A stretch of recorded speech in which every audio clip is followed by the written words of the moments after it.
여러분 안녕하세요. 주식 투시경 주말 스페셜 김대준 대표님의 방송에 오신 여러분 진심으로 환영합니다. 저는 진행의 이로운입니다.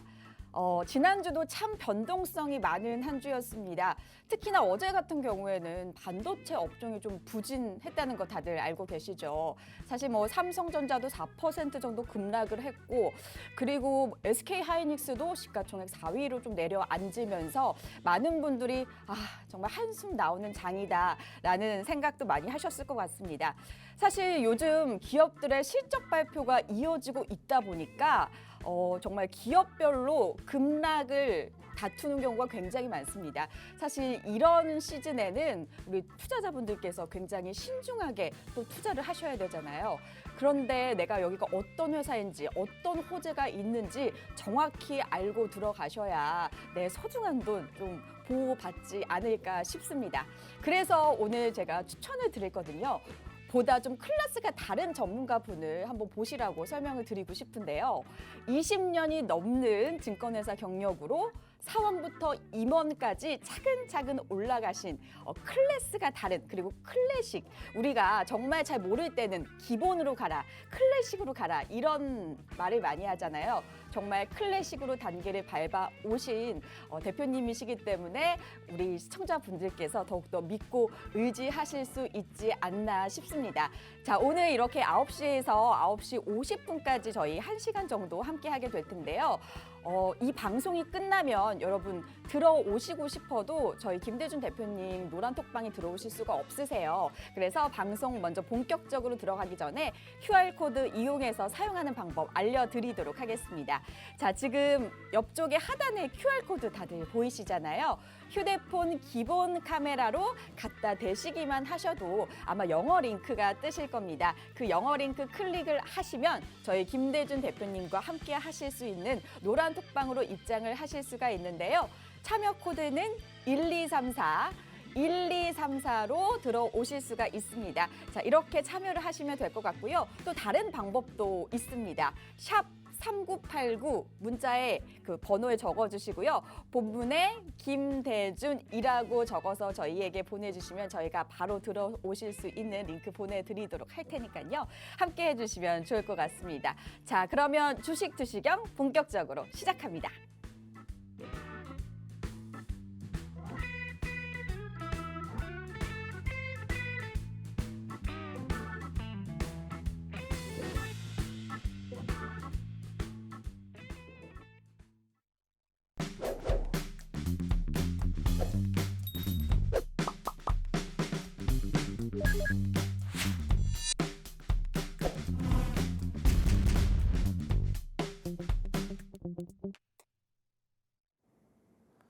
네, 안녕하십니까, 김대준입니다. 앞서 앵커가 잘 모를 때는 클래식으로 가라는 얘기를 했었죠. 저는 주식을 배울 때 선배들이 시장이 어렵고 판단이 안 설 때는 데이터를 보라는 얘기를 많이 들었습니다. 먼저 오늘 새벽에 끝난 미국 시장 얘기를 잠깐 드려보도록 하겠습니다. 나스닥 선물 기준으로 해서 3% 정도 상승을 보여줬습니다. 내용을 한번 들여다보겠습니다. 미국 시장이 3% 상승했기 때문에 월요일장 우리 시장 60포인트 가까운 상승이 나타날까요? 삼성전자, 하이닉스가 강급반등의 현상으로 시장의 움직임이 나타날까요? 제가 지난 시간에도 여러분께 설명을 드렸고 노란톡방에서도 시장의 전반의 흐름에 대한 내용들을 자주 말씀드리고 있습니다. 시장의 본질과 원인을 파악을 해서 구조적으로 시장의 방향성을 설정해야 되는 것입니다. 미국 시장을 들여다보게 되면 애플이 전분기 대비 좋았다라고 하죠. 하지만 애플의 실적, 아마존의 실적, 오늘 나온 실적이 아닙니다. 어제 미국 시장 끝나고 장 마감 이후에 애플과 아마존의 실적이 나왔죠. 이때는 어떤 반응이었습니까? 애플의 실적이 나쁘지는 않았지만 앞으로의 전망치가 그렇게 밝은 전망치가 아니기 때문에 어제 같은 경우는 장 마감 이후에 시간의 거래에서 애플이 2% 하락을 했습니다. 아마존도 12% 정도 하락을 했습니다. 오늘 새벽 본장이 시작을 해서요. 시장의 분위기는 바뀌었습니다. 왜? 역시 애플이다. 시장에서 애플밖에 없다. 1등주는 애플이다. 실적 전년 동기 대비해서 8% 성장했다. 주가도 플러스 7%로 상승 마감을 했습니다. 아마존도 마이너스 12%에서 마이너스 7%까지 낙폭을 축소하는 과정에서의 시장이 마감했습니다. 그렇다면 우리가 전일 나왔던 내용의 데이터를 믿어야 될까요? 아니면 본장 시작에서 나왔던 시장의 분위기를 믿어야 될까요? 하나 더 말씀드리겠습니다. 과거에 제가 주식을 시작을 하고 사원 데릴 때 선배들은 저한테 점심시간 무렵만 되면 김대리 일본 시장 어떻게 됐어? 니케이 225 지금 얼마나 올랐어? 라고 물어봅니다. 동경과 우리는 1시간 시차가 있기 때문에 우리 점심시간이면 오전장이 마감했을 때입니다. 그 상황에 따라서 시장이 어느 정도 우장 흘러가는 형태를 보여줬습니다. 2000년도 들어서 미국 시장을 많이 연동해서 시장에 대한 분석을 해서 우리 시장에서 비슷한 형태로 움직였죠. 2000년 중반에는 중국 시장을 많이 판단을 했습니다. 하지만 당일의 주가에 있어서는 일부분 시장의 분위기는 맞춰갈 수 있습니다. 하지만 전체적인 방향성, 전체적인 흐름에 대해서는 전혀 다른 상태로의 시장 내용이 진행이 되는 것입니다. 그러면 우리는 이 시장에 대해서 방향성과 흐름을 선제적으로 예측하고 판단해서 주식을 투자해야 됩니다. 일희일비 하지 않고 흐름을 보고 투자를 해야 되는 것입니다. 그 흐름 제가 이 시간에 여러분께 자세하게 설명을 드리고 있죠. 이번 주 시장에서 시장 내에서 가장 핫 이슈 점검을 잠깐 해보도록 하겠습니다. 기업의 실적 발표 내용은 시장의 방향성에 크게 연동하지 않는 내용이라고 말씀을 드렸었죠. 미국 시장도 마찬가지지만 애플의 실적 좋게 반영되기도 하지만 나쁘게 반응하기도 합니다. 시장의 내용에 있어서는 그보다는 시장의 방향성을 판단할 때 어떤 주요 내용들이 시장의 흐름에 영향을 주는지를 판단하셔야 될 것입니다. 첫 번째는 미국, 중국, 우리나라 GDP 발표가 이번 주에 있었습니다. 주요 포인트입니다. 체크해 드리겠습니다. 속도론 얘기들 나오고 있죠. 금리 인상에 대해서 너무 과도하다 지금의 상승 각도는 이러한 내용들의 연준 위원들의 메시지가 나오고 있습니다. 다음 주 수요일에 FOMC 회의가 있습니다. 금리 인상을 단행하겠죠. 이제부터는 엠바고 기간입니다. 연준 위원들이 금리 인상 당일 전후로 해서 일주일간은 금리와 관련된 메시지를 내놓지 않게 되어 있습니다. 그래서 최종적으로 나왔던 속도론에 대한 분위기가 시장에 계속 영향을 주면서 상승 요인으로 작용할 것으로 판단이 되고 있습니다. 세 번째는 환율 금리, 가장 중요한 포인트고요. 이 부분은 제가 시장의 전환점이 될 수 있는 방향성을 판단할 수 있는 기준이라고 말씀을 드렸습니다. 부정적 이슈도 있습니다. 지난 금요일 시장에서 삼성전자, 특히 하이닉스 주가가 많이 빠졌습니다. 왜 빠졌을까요? 불과 며칠 전만 하더라도 하이닉스 실적이 좋지 않았음에도 불구하고 주가 올라갔습니다. 대장주라고 얘기들 많이 했습니다. 가장 강한 종목이었습니다. 왜 갑자기 빠졌을까요? 이유를 알아야 되겠죠. 이유와 해석. 그러면 지금 빠졌는데 앞으로의 하이닉스의 전망치는 어떠할지, 우리가 반도체 경기는 어떠할지 이유를 판단해야 됩니다. 미국 시장이 올랐기 때문에 하이닉스 반도체 올라갈 것이다. 물론 일시적인 반등은 있겠죠. 하지만 흐름과 전체적인 방향성을 판단해야 되는 것입니다. 알아야 되는 것입니다. 채권 시장, 시장에서 많은 얘기가 있지만 이미 지나간 이슈이죠. 안정화됐습니다. 이 부분도 설명을 짧게 드리도록 하겠습니다. 지정학적 리스크, 러시아, 북한, 이거는 일상적으로 나오는 얘기이기 때문에 그냥 스킵하셔도 되는 악재 요인이라고 볼 수 있습니다. 제가 지난 시간에도 그 이전 시간에도 환율과 금리를 말씀드리면서 금리는 시장의 큰 방향성을 정해주는 주요 상품이라고 말씀드렸습니다. 알아야 된다고 말씀드렸죠. 환율은 변곡점을 잡아내는 포인트라는 말씀을 드렸습니다. 지금 현 단계에서 환율과 금리가 시장 우호적인 방향으로 흘러가고 있는 상황이라는 측면의 해석도 드렸습니다. 짧은 방송 시간 내에서 여러분께 구조적인 문제를 이해시켜 드리기에는 어렵고요. 우리 노란톡방에서는 원리와 구조에 대해서 자세하게 설명을 해드리고 있죠. 나는 그냥 주식 움직이는 종목만 매매하기 때문에 환율, 금리, 시장 상황 크게 연동하지 않는다. 맞습니다. 그런 변동성 매매를 통해서 장중 움직임만 체크해서 따라다니는 분들 훌륭하시다라고 판단은 되지만 잘 판단해 보시기 바랍니다. 나는 시장에서 움직이는 변동성 종목만으로 매매를 해서 과연 수익이 나셨을까요? 수익 난 것 같습니다. 왜? 항상 움직이는 상한가 종목 10% 20% 움직이는 종목만 따라다니면서 매매를 하기 때문에 내 기억에는 항상 수익 난 것만 같은 생각으로 계좌를 보게 됩니다. 실제 계좌를 열어보면 매일매일 수익이 난 것 같은데 실제 계좌는 보합입니다. 수수료 빼고 나면 마이너스입니다. 왜일까요? 주식 투자자의 생각은 항상 수익 난 것만 생각하게 되어 있습니다. 기억하게 되어 있습니다. 본인이 손실 난 것은 애써 지우려고 하기 때문에 손실 난 기억, 손실 난 부분에 대한 기억치가 없다라는 것입니다. 그래서 나는 돈을 번 것 같은데 실제 계좌를 보게 되면 마이너스 내지는 그냥 그 수준에서의 잔고라는 겁니다. 그래서 변동성 매매 이용한 수익률 충분히 가능하다고 판단하고 있지만 내가 전업을 해서 시장에 8시간 동안 집중적으로 매매를 할 수 있는 부분이라고 한다면 가능하겠지만 내가 일을 하면서 주식 투자를 한다라고 하면 변동성 매매 참 쉽지 않습니다. 그래서 시장의 방향성을 보고 투자를 하는 방법이 실제 계좌의 수익이 되는 부분에 있어서 도움이 될 것이다라는 말씀을 드립니다. 그렇다면 시장의 환경에 대한 부분을 말씀을 드렸었죠. 환율의 상황이 최근의 흐름을 보게 되면 여러분이 잘 아시는 또 제가 많이 말씀드리는 쌍봉의 모습을 그려가고 있죠. 1444원 고점 찍었고요. 다시 두 번째 1444원 고점을 찍은 흐름 이후에 1420원까지 내려왔습니다. 시장이 완전하게 이제 흐름이 완전히 상승으로 바뀌었구나 판단이 되는 가격은 1,400원을 하향 이탈하게 되면 시장에 확인이 되는 구간입니다. 하지만 환율이 1,400원 하향 돌파하게 되면 지수는 2,400포인트 이상 올라가 있는 상태입니다. 그러면 그때는 늦었습니다.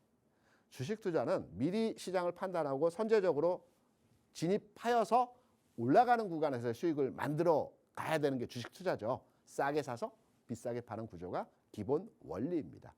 그러면 환율의 상황, 변곡점을 잡아내는 흐름을 판단했을 때 환율이 아직 완전하게 1,400원 하향 이탈하지는 않았지만 전체적인 분위기의 흐름에서 보면 쌍봉의 모습이 있고 쌍봉의 모습에서 무너지는 단계에서의 그림 초기 국면이다. 그러면 주식을 사도 되겠다라는 변곡점으로 이해를 하시면 될 것입니다. 두 번째, 우리나라 채권 시장에 대한 그 부정적인 이슈의 내용들이 최근에 많이 나오고 있습니다. 레고랜드부터 해서 PF 등등등 많은 악재의 내용들이 있습니다. 이미 지나갔습니다. 이미 마무리된 사안입니다. 시장에서의 채권, 즉 금리 흐름을 우리가 시장에서 판단해 보게 되면 우리가 기준금리와 시장금리가 있습니다. 기준금리는 정부에서 변하지 않는 금리를 정해서 발표하는 금리가 기준금리입니다. 하지만 시장에서는 기준금리를 가지고 여수신하지 않습니다. 대출이나 예금을 받아주지 않습니다. 시장금리가 있습니다. 시장금리는 매일매일 상황에 있어서 변화합니다. 변동합니다. 가격의 움직임이 있습니다. 이 시장금리는 기준이 되는 상품이 우리나라의 경우는 3년 만기 국고채입니다. 미국은 10년 만기 채권이 시장금리를 형성하는 가격 지표입니다. 최근에 3년 만기 국고채 국내 가격 동향을 보게 되면 이 최바닥이 4.5%였습니다. 지금 4.1%입니다. 시장금리가 안정화 단계에서의 쌍바닥 흐름을 보여주고 있습니다. 이렇게 질문하시는 분 계시죠? 방송을 보면서 차트 그림 모습을 보게 되면 올라가는 형태인데 금리가 올라가야 되는 모습이 맞는데 왜 4.5, 4.1 점점 낮아지죠? 채권 가격과 금리는 역의관계입니다. 반대로 이해하시면 되기 때문에 금리는 점진적으로 쌍바닥의 모습을 만들어가면서 하락하고 있는 형태로의 모습이다. 마찬가지로 4% 또는 3.8%까지 금리가 안정하게 되게 되면 물가 안정되고요. 시장에서의 주시장 올라가는 상태로서의 모습이 나타납니다. 이때는 2,400, 2,500 올라와 있습니다. 그때 이제 시장이 완전하게 확인됐기 때문에 이제 주식을 좀 해볼까라고 하면 좀 늦었죠. 지금 2,200포인트 수준에서 그래 시장의 방향성이 만들어가고 있기 때문에 선제적으로 시장에 들어가는 것이 오히려 저가권에서 들어갈 수 있는 상황에서의 모습이라고 판단을 할 수가 있을 것입니다. 다음, 제가 이 부분은 계속 말씀드렸죠. 시장은 순환합니다. 사이클이 있습니다. 최초에 물가가 올라가고요. 물가가 금리를 건드립니다. 건드린 금리가 환율을 건드리게 되고 주식시장을 압박하게 되는 겁니다. 시장이 어느 정도 사이클이 돌아가면서 다시 이게 역순으로 선순환되는 구조가 만들어지면 주식시장이 먼저 움직입니다. 그리고 나서 금리가 움직이고 환율이 움직이고 물가가 움직이게 되는 겁니다. 물가가 안정됐다는 뉴스가 나오게 되면 주식시장은 이만큼 올라가 있습니다. 지금은 시장의 선순환 구조에서 사이클이, 흐름이, 물길이 바뀌고 있는 구조에서의 시점이라는 겁니다. GDP, 앞서 말씀드렸죠. 시장 상승 요인 중에서 저는 가장 중요한 대목으로의 상황이라는 이슈로 말씀을 드립니다. 뉴스에 이미 발표된 내용들입니다. 이번 주 주간에. 미국의 GDP는 2.6% 상승했습니다. GDP라고 하는 것이 한 국가에서 생산하고 소비하고 움직이면서 사용된 재화의 가치, 총 재화의 가치입니다. GDP 성장률이 올라갈수록 사람들이 많이 활동하고요. 생산물도 많아지고요. 많이 사고 팔고 해서 움직임이 많아지겠다는 경제활동 규모가 활성화되고 있다는 측면으로 이해하시면 될 겁니다. 미국이 지난 금요일에 발표했죠. 2.6% 상승 GDP를 보였다라는 점. 예상치는 2.4%였습니다. 이전 분기를 한번 볼까요? 앞선 상황에서의 분기의 GDP 상황을 보게 되면 1분기에 미국은 마이너스 성장했습니다. 대략 1.6% 상승했고요. 역성장이었죠.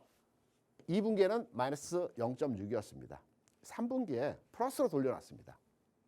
당연하죠. 1, 2분기에는 미국에서 유가가 올라가고 곡물가가 올라가고 물가가 올라가기 때문에 전체 그 생산활동과 소비활동이 위축됐습니다. 3분기에 유가 하락했죠. 130불까지 올라갔던 유가가 80불대로 안정화됐습니다. 곡물가도 부실당 130불이었던 곡물가가 70불대로 안정이 됐습니다. 전체적으로 물가 수준이 안정되고 있는 구간에서의 흐름입니다. 이제 소비가 좀 늘어나죠. 생산도 많이 하고요. 당연히 GDP도 성장을 했습니다. 예상치보다도 더 성장하는 모습입니다. 활동적으로 진행된다는, 다시 말해서 경제가 살아나고 있다는 측면으로 해석이 되죠. 경제가 살아나고 있으면 우리가 한 발 더 나아가서 유추해 보겠습니다. 다음 주 FOMC 회의 있습니다. 금리 인상 파격적으로 할까요? 제가 판단할 때는 물가 수준에서의 상황이 이제 조금씩 안정화되어 있고 경제가 살아나고 있는 상황에서 금리를 더 올려서 경제를 위축시키지는 않습니다. 불씨를 살리고 있는 경제를 더 부양시키기 위해서 금리를 조금 낮춰서 인상할 가능성도 있다라는 측면. 이 부분이 진행이 되게 되면 주식시장은 환호하겠죠. 미국이 이런 상황이고요. 중국, 우리나라 아주 밀접하게 경제 구조를 가지고 관계를 가지고 있는 국가입니다. 중국을 보면 1분기에 4.8% 상승했습니다. 2분기에는 0.4% 상승입니다. 와, 4.8% 상승했다 0%대로 상승률이 줄었어? 2분기에 중국에 어떤 일이 있었을까요? 봉쇄령이 있었죠. 그 시진핑 3기 연임과 관련돼서 그 도시마다의 봉쇄를 시켰습니다. 물론 코로나 환자라는 이유였겠지만 봉쇄령으로 인해서 절대적인 소비와 생산이 위축되는 과정에서의 진행이었습니다. 그리고 3분기 해제시켰죠. 그러면서 중국 경기 3.9% 상장했습니다. 예상치는 3.4%였습니다. 예상치를 뛰어넘는 미국과 중국의 경제 성장 수준에서의 상황이 진행이 됐습니다. 우리나라 안타깝지만 3분기 연속 0.3, 0%대 수준에서의 경제 성장 수준이었습니다. 환율이 올라갔기 때문에 위축되는 경제 상황에서 흐름입니다. 총평하겠습니다. GDP 성장률이 과거의 시장, 주식시장에 어떤 영향을 줬을까요? 돌이켜보면 우리나라 주식시장이 가장 좋았던 최근 내의 시장 상황은 2020년이었습니다. 2020년 상황에서 우리나라 주식시장은 1,400포인트에서 3,116포인트까지 상승했습니다. 전 세계에서 가장 높은 주가지수 상승률을 보였습니다. 이때 우리나라의 GDP 상승률은 OECD 국가에서 1위였습니다. 마이너스 1%. 미국은 마이너스 3% 성장을 했죠. 그리고 나서 2021년 지난해입니다. 멀지 않습니다. 지난해 주가지수 상승률이 가장 높았던 국가가 어디일까요? 미국입니다. 우리나라보다 더 강했습니다. 이때 GDP 성장률 미국이 어떻습니까? 대부분의 IMF의 학자들이 2021년도 미국 경제 성장 대략 한 3%를 판단을 했습니다. 하지만 미국 경제 지난 2021년도에 폭발적인 성장을 보였죠. 3%를 예상했었는데 4.5% 상승을 했습니다. 가장 시장 좋았습니다. 우리나라 3%, 3.5% 예상치 부합했습니다. 그래서 시장 자체도 고만했던 겁니다. 그래서 GDP 성장률은 단기간 내에 시장에 영향을 주는 파급적인 요소는 아니지만 트렌드를 판단할 수 있는 시장 상황에서의 내용이다. 결론하여서 미국과 중국의 GDP 성장률이 상승하고 있다는 것은 세계 경기가 살아날 수 있다는 측면. 좀 더 나아가면 미국의 금리 인상 기조가 이제 좀 약화될 수 있다는 측면으로 확대 해석에서 시장에 대한 긍정적인 요소로의 해석이 가능한 것입니다. 시장 하락 요인, 치포 가장 중요하고 가장 여러분께서 궁금해하시는 분이죠. 하이닉스 왜 빠졌을까요? 삼성전자 왜 빠졌을까요? 반도체 왜 빠졌을까요? 월요일은 오를까요? 이유를 알아야 되지 않습니까? 미국 시장이 올라서 오르겠지. 미국 시장이 빠지면 또 빠지겠지. 그럼 언제 사고 언제 팔아야 될 것 같습니까? 구조적인 문제를 이해하셔야 되는 겁니다. 최근에 반도체에 대한 부분은 치포에 의한 내용입니다. 치포라는 게 무엇이냐면 미국, 일본, 대만, 한국 이 4개 나라가 동맹을 맺어서요. 중국의 반도체 부분에 대한 견제를 하겠다는 겁니다. 이게 표면적인 이유입니다. 근데 표면적인 이유에서 조금 깊이 들어가서 내용을 판단해 보게 되면 동수서계 중국의 정책입니다. 동수서계는 뭐냐면 중국이라는 나라를 이렇게 그려서 판단해 보면요. 우리나라가 이렇게 돼 있고요. 중국의 동쪽에 IT 관련한 데이터 센터가 집중되어 있습니다. 이유는 중국 동부 해안, 그러니까 우리나라 서해 쪽하고 맞닿아 있는 중국의 동부 해안에 원자력 발전소가 다 해안선을 따라서 있죠. 데이터 센터는 전력을 굉장히 많이 소비합니다. 그래서 동쪽의 데이터 센터를 다 이쪽에 만들어 놨습니다. 근데 중국이 지금 가장 시급한 상황이 전력난입니다. 데이터 센터는 엄청난 전력을 소모합니다. 그래서 중국에서 지금 이 동쪽에 있는 데이터 센터를 서쪽으로 옮기겠다는 겁니다. 서쪽에는 최근에 그 태양광, 그린 에너지 관련해서 풍력, 이 전력이 남아 돌아갑니다. 엄청나게 남아 돌아갑니다. 그래서 동쪽의 데이터 센터를 서쪽으로 옮기는 지금 진행 중인데요. 이게 엄청난 사업입니다. 8,000조 프로젝트입니다. 1년에 70조 정도씩 투여하는 사업입니다. 이 사업을 통해서 중국의 IT 산업을 한 단계 부양시키겠다는 겁니다. 이게 중국의 정책입니다. 미국이 가만 보고 있겠습니까? 이 정책을 견제하는 겁니다. 중국이 하지 못하게. 왜? IT 산업이 한 단계 성장할 수 있기 때문에. 그래서 미국이 지금 진행하고 있는 내용이 치포를 그 동맹에서 우리가 이쪽에 수출하지 말자. 그리고 미국 내에서 가장 그 그래픽 카드를 많이 만드는 엔비디아 있죠. 엔비디아를 압박해서 데이터 센터의 주요 핵심 부품이 그래픽 카드입니다. 중국에 수출하지 말아라. 그리고 한국에 대해서는 너희 메모리 반도체 중국에 수출하지 말아라. 데이터 센터에 가장 많이 들어가는 게 메모리 반도체입니다.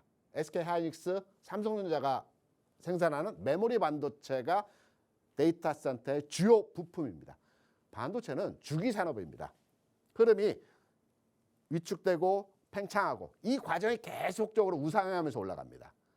특히 하이닉스 같은 경우는 데이터 센터 이전과 관련돼서 앞으로 엄청난 수혜가 기대됐었는데요. 견제가 들어간다는 측면에서 특히 중국 수출 규모가 하이닉스는 대략 40% 됩니다. 전체 생산하는 부품 중에서 중국에 수출하는 비중이 하이닉스 같은 경우는 40%입니다. 영향력이 있겠죠. 이건 표면적인 겁니다. 있겠죠. 조금 더 들어가야 됩니다. 깊이 있게 본질적인 부분을 알게 되면. 여기서 여러분께 아셔야 될 것은 하이닉스와 삼성전자는 반도체, 메모리 반도체 분야의 세계 1위 기업이지만 중국에서 소모되는 반도체는 다 중국 공장 현지화시켰습니다.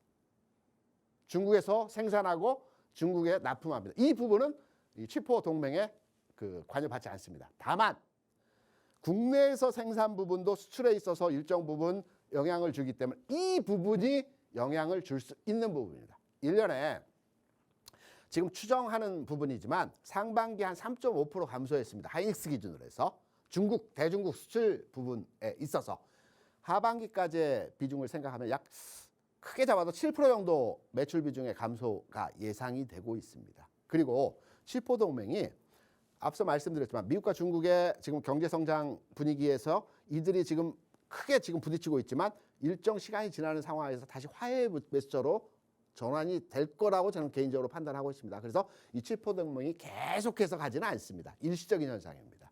그래서 하이닉스를 보게 되면 7% 가까이 하락을 했죠. 지난 금요일장에서. 일시적인 하락입니다. 내용적인 부분을 판단해 보게 되면. 그래서 우리가 데이터가 중요하다는 겁니다. 클래식이 중요한 게 아니고요. 데이터가 중요하다는 것입니다. 제가 선배들한테 배운 내용입니다. 이러한 데이터와 이러한 내용을 판단해 보면 하이닉스. 외국인이 계속 팔고 있고 반도체 시장 전망 안 좋대더라. 팔아야 되겠구나. 애플 뭐라고 말씀드렸죠? 앞선 모두 시황 설명에서 어제까지만 하더라도 애플, 아이폰 앞으로 잘 안 팔릴 거야. 그래서 주가 빠질 거야. 그래서 시간에 걸려서 2% 하락을 했습니다. 본장 딱 시작하니까요. 역시 애플밖에 없어. 전년 동기 대비해서 8% 성장했잖아. 빅테크 주행에서 1등이야. 7% 상승을 했습니다. 그때 상황마다의 시장 분위기는 바뀝니다. 이 분위기를 계속 쫓아다니면서 흐름을 맞출 수 있겠습니까? 방향만 잘 잡으면 됩니다. 정확한 흐름만 잘 잡아가시면 시장의 상황에 대해서 능동적으로 대처할 수 있습니다. 다음 주 중요 이슈 FOMC 있습니다. 11월 3일이죠. 미국 중간선거 11월 11일에 있습니다. 미국의 중간선거가 굉장히 중요한 내용이고요. 중간선거가 있는데 임팩트 있는 시장 부정적인 내용에서의 이슈가 나올 만한 상황은 아니라고 판단합니다. FOMC는 어떤 내용에서의 그 금리 인상 메시지가 나올지는 모르겠습니다. 하지만 전반의 시장 분위기에서의 상황을 보게 되면 앞서 말씀드린 것처럼 1% 수준에서의 금리 인상은 아닐 것이라는 거죠. 0.575나 0.5를 할 수도 있다라는 측면으로 우리가 해석을 할 수 있습니다. 둘 다 긍정적인 신호의 시그널입니다. 중간선거는 어느 당이 선점을 하든 지금까지 2년마다 그 임기 이후 2년마다 중간선거가 있었지만 주식시장에 크게 영향을 주는 내용들이 아니었다라는 점. 그래서 다음 주 시장 상황을 보더라도 악재의 요인보다는 시장 긍정의 요인으로 작용할 수 있는 내용들이 많이 있다라고 판단하시면 될 것 같습니다. 그러면 글로벌리 전체 시장 분위기 매크로한 부분들을 말씀드렸다면 이 부분을 좀 땡겨와서 국내 시장을 한번 적용을 해보겠습니다. 국내 시장 금요일장에서 과도하게 밀렸습니다. 하지만 제가 노란톡방에서 여러분과 호흡을 같이 하고 고민하면서 시장에 대한 얘기도 하고요. 종목에 대한 얘기도 합니다. 특히나 지난주에 히든 종목으로 말씀드렸던 종목들이 좀 많이 빠졌죠. 이 종목에 대한 고민도 해봐야 됩니다. 빠졌다라고 해서 방치하는 것이 아니고요. 우리가 빠진 종목, 하락한 종목에 대해서 능동적으로 대처해서 최소한의 손실로 방어를 하던가 아니면 기다려보든가 이 전략을 정확하게 세워드려야 되는 것입니다. 제가 노란톡방에서 9시 대략 한 30분 정도에 시장 상황을 여러분께 예측해 드립니다. 장 전에 미국 시장 분석 먼저 해드리고요. 장 시작하고 나서 30분 이후에 오늘 장은 이 그림이 될 것 같습니다. 그리고 움직이는 업종은 이 업종이 움직일 것 같습니다라는 브리핑을 해드립니다. 지금 여러분이 계신 노란톡방에서 지금 들어오시면 월요일부터 가능하시죠. 이 부분에 대한 말씀을 드렸던 것이 무엇이냐. 장 초반에 주가지수가 올라가고 있었습니다. 막 올라가요. 제가 딱 말씀드렸죠. 지금은 갭매꿈 자리이다. 시장에서 갭매꿈은 굉장히 주요한 흐름에서의 판단입니다. 그래서 설명드린 부분이 오늘 올라가더라도 월요일에는 2260포인트 한번 타치해야 된다. 갭을 메꿀 때는 갭 하단부를 무조건 한 번 이상 타치해야지만이 갭이 메꿔진다. 그래서 올라가는 거 따라잡지 말아라. 오히려 능동적인 매매에 있어서는 2290포인트 이상권에서 매도가 가능하다라는 메시지입니다. 종목은 자동차 가치주 섹터가 움직일 것이다. 반도체 쉴 것이다. 9시 30분에 말씀드린 겁니다. 왜? 갭매꿈 자리이기 때문에 지수 밀려야 되기 때문에 이런 흐름으로 설명을 드렸던 노란톡방의 내용이고요. 장 마감 이후에 설명을 드린 겁니다. 시장은 갭을 메꿨습니다. 미국 시장이 올라서 월요일 장 당연히 어느 정도 상승이 나오겠지만 금요일 장에서 갭을 딱 메꿨죠. 아래 하단 부분 2260포인트. 어떤 분들은 이렇게 말하시죠. 2260포인트 딱 안 찍었잖아. 대략적인 근사치로에 2255가 될 수도 있고요. 2265가 될 수도 있습니다. 플러스 마이너스 5포인트는 왔다 갔다 하겠죠. 제가 신이 아닌 이상 어떻게 그 포인트까지 정확히 알겠습니까? 하지만 갭 매꿈의 레인지는 여러분께 말씀드린 겁니다. 금요일 날 메꿔줬습니다. 그리고 지지선 역할도 있습니다. 그렇다고 본다면 되반등의 과정에서의 시장 상황이 월요일 날 연출되겠죠. 이 흐름 꼭 오늘 새벽에 마감한 미국 시장을 확인 안 하더라도 월요일 장, 이미 금요일 오전 장에 우리는 확인하고 해서 투자가 가능한 것입니다. 이게 주식 투자의 전체적인 물줄기를 보고 투자하는 것이지 미국 시장 올라서 사야지. 미국 시장 빠졌으니까 팔아야지. 이거는 항상 따라다니는 매매밖에 될 수 없습니다. 이러한 부분들 저도 다 알지는 못합니다. 하지만 제가 오랜 기간 시장에 있으면서 그동안 많은 시행착오를 겪으면서 배워왔던 부분들이죠. 경험하는 겁니다. 이 부분들을 노란톡에서 여러분과 함께 고민하고 공부하고 같이 공부한다는 측면에서의 내용입니다. 그럼 노란톡방 어떻게 들어오는지에 대한 방법 궁금하시겠죠? 우리 1호 앵커가 그 부분에 대한 설명을 잠시 드려보도록 하겠습니다.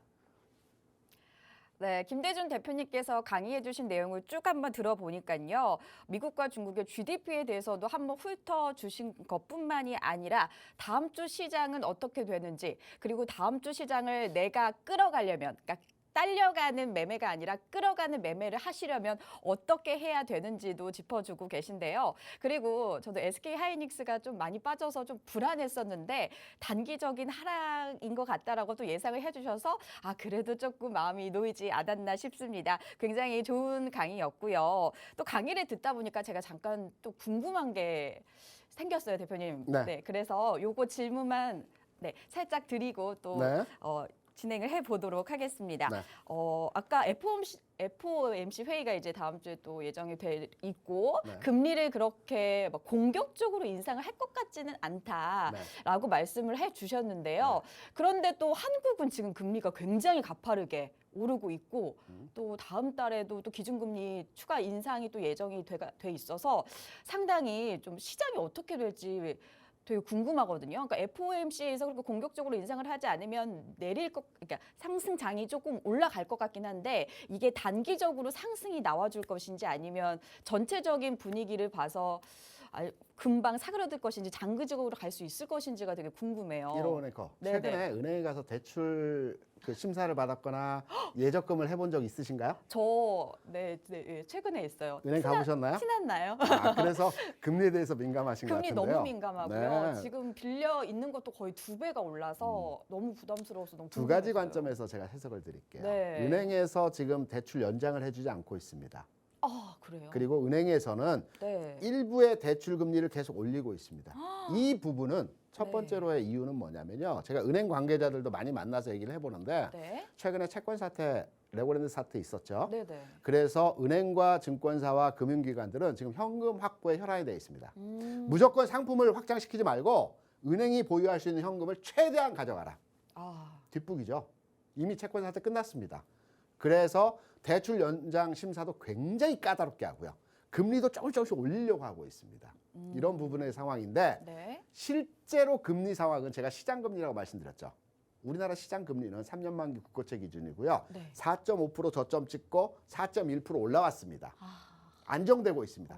이 여파는 은행으로 이제 이 흐름이 진행이 되면서 실제 고객에게 금리 상황이 이제 활용돼야 되거든요. 네. 이 과정은 보통 한 달에서 한 달 반이 걸립니다.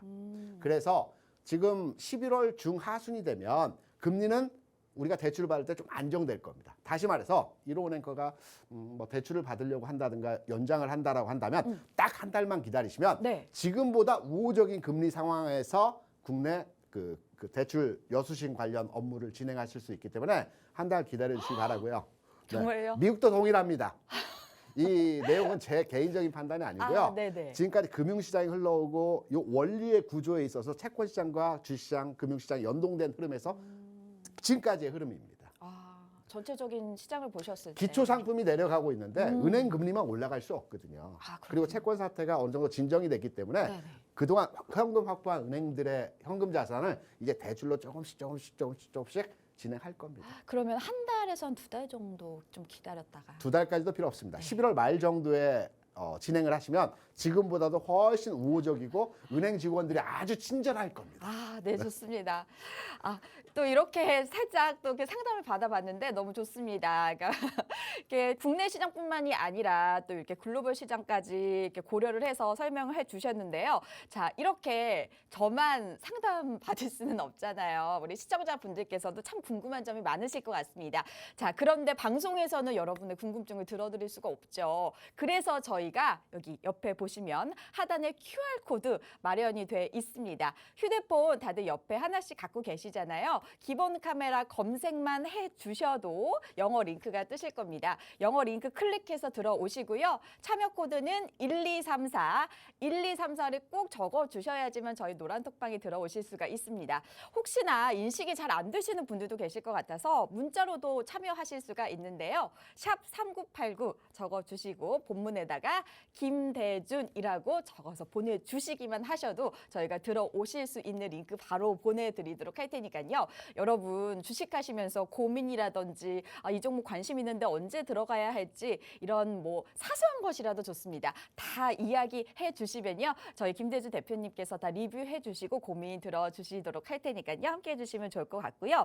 그리고 저희가 히든 종목도 오늘 마련을 했습니다. 오늘 대표님께서 히든 종목도 가지고 나오셔서 설명을 해 주시도록 할 테니까요. 요거까지 꼭 챙겨 가셔서 해주시면 좋을 것 같습니다. 자, 그럼 시간이 얼마 남지 않아서 우리 김대준 대표님 강의 연속해서 들어보도록 하겠습니다.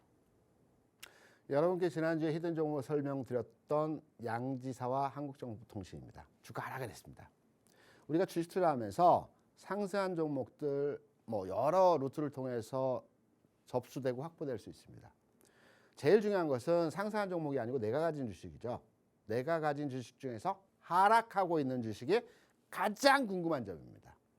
그런 면에서 봤을 때 지난주에 변동성 매매를 이용한 단기 트레이딩 관점에서의 두 종목을 여러분께 말씀을 드렸고 추세 이탈을 했습니다. 마냥 이 종목에 대해서 보유를 하기보다는 전략적인 관점에서의 손절 구간을 잡아드리기 위해서 지난 히든 종목에 대한 리뷰 지금부터 설명드리도록 하겠습니다. 지난주 양지사를 말씀드리면서 상승 흐름이 유지되고 있다. 단 상승 기간이 짧아지고 있다는 측면으로 말씀드렸죠. 그래서 마지막 슈팅 기간이 한 번 남아있다. 우린 이 짧은 슈팅을 이용해서 단기 변동성 운용으로 접근해야 될 것이다. 마지막 구간에서의 흐름이다. 요 점을 강조드리면서 말씀을 드렸습니다.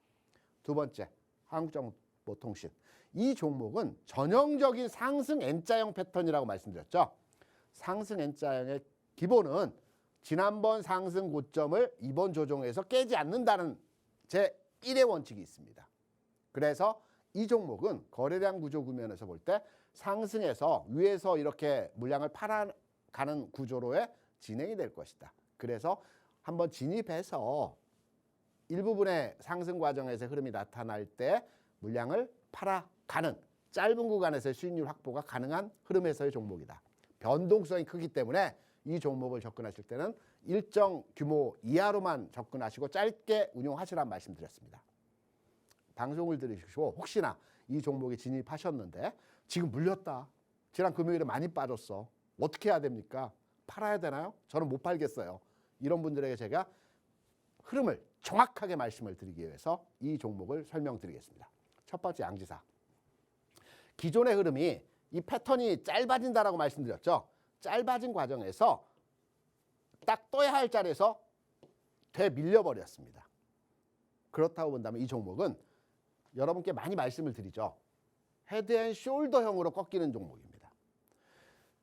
이 자리에서 매도를 못하면 쭉 흐름에서의 하락 과정이 진행될 수가 있습니다. 우리가 손절할 때 마이너스 5%, 마이너스 3%, 마이너스 7%의 손절 가능합니다. 마이너스 20%, 30%, 40% 가는 손절 못합니다. 그래서 적재적소의 효율적인 대처 말씀을 드리기 위해서 양지사에 대한 흐름 정확하게 잡아드린 겁니다. 일단 이 종목의 반등 지점은 지금 보시면 거래가 집중적으로 구간되었던 이 구간입니다. 가격적으로 보면 43,000원이 지지 구간입니다. 그럼 반등을 주는데 어디까지 줄지. 반등의 흐름이 이렇게 돌파 흐름이 나오지는 않을 겁니다. 물론 돌파 흐름이 진행돼서 시장의 체계가 전환되면 제가 노란톡방에서 여러분께 즉시 말씀드리겠지만 일반적으로 흐름의 패턴이 진행되는 동일한 종목의 상황을 보게 되면 반등을 줄 때 이전 고점, 이전 흐름에서의 반등 고점 부분이 고가권입니다. 이 가격이 53,000원입니다. 그럼 우리는 53,000원을 딱 고점으로 판단해서 이때 매도해야 될까요? 아닙니다. 매도는요. 내가 고점을 딱 잡아서 매도하기 쉽지 않습니다. 장중에 순간적으로 올라갔다 내려올 수 있기 때문에. 이럴 때는 나누어야 됩니다. 원래 매도는 한 방에 매도하는 것이 정석이나 가격을 잡기 어려울 때는 나누어서 한 5분할 정도로 나누시기 바랍니다. 53,000원의 고점이면 52,000원, 51,000원, 50,000원, 49,000원, 48,000원 이렇게 5분 등에서 일단 팔고 다시 보시는 겁니다. 그래서 양지사 가격 전환의 흐름이 진행될 수 있기 때문에 매도 관점 흐름이라는 말씀. 두 번째 한국정보통신. 상승 패턴에서의 흐름 정확하게 지켜지고 있죠. 깨어졌습니다. 이 가격 여기서 뜰 자리입니다. 떠야 되는 자리입니다. 무조건 떠야 되는 자리입니다. 지난 상승에서의 고점, 상승 N자형이라고 말씀드렸죠. 지난 상승에서의 고점을 딱 깨는 겁니다. 깨니까 바로 급락 나와버리지 않습니까? 추세 깨졌다라고 모두가 판단하는 겁니다. 여러분만 몰라주셨다는 겁니다. 하지만 걱정하지 마십시오. 잘 빠져나오면 됩니다. 잘 빠져나오는 흐름은 일단 이 종목도 마찬가지로 헤드앤숄더입니다. 15,500원까지 반등 구간에서 흐름이 나타날 겁니다. 왜 15,500원이냐? 우리가 주가를 일반적으로 판단할 때 지지선이 저항선이 되는 거고요.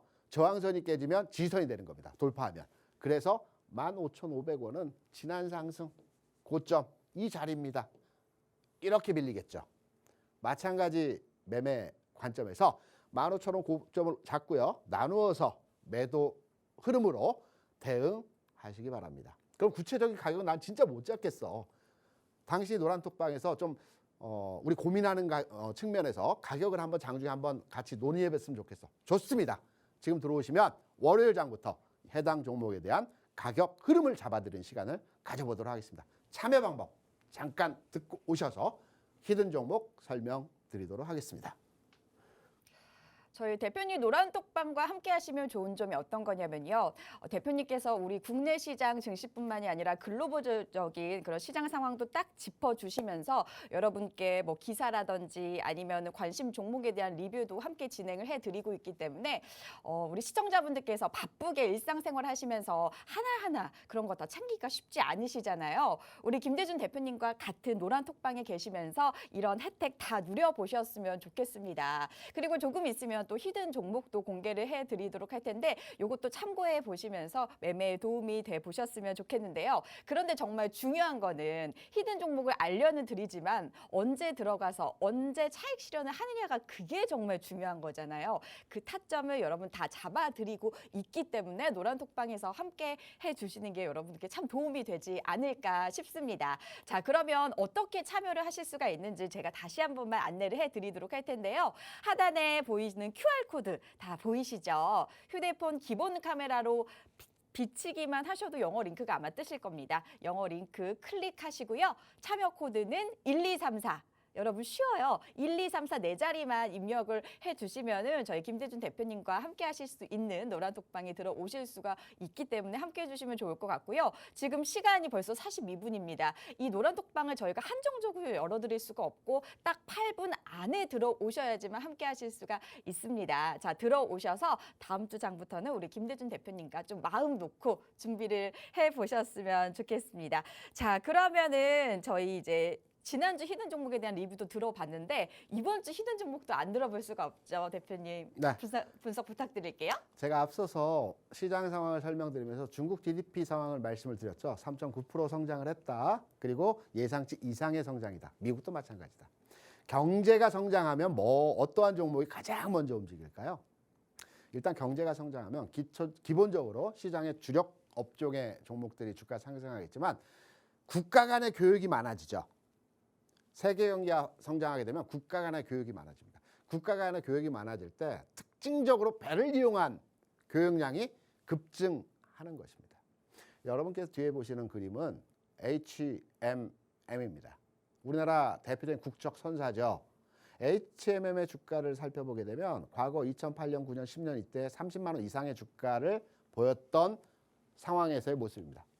이때 영업이익이 대략 5천억 정도 발생을 했습니다. 이후에 주가가 하염없이 빠졌습니다.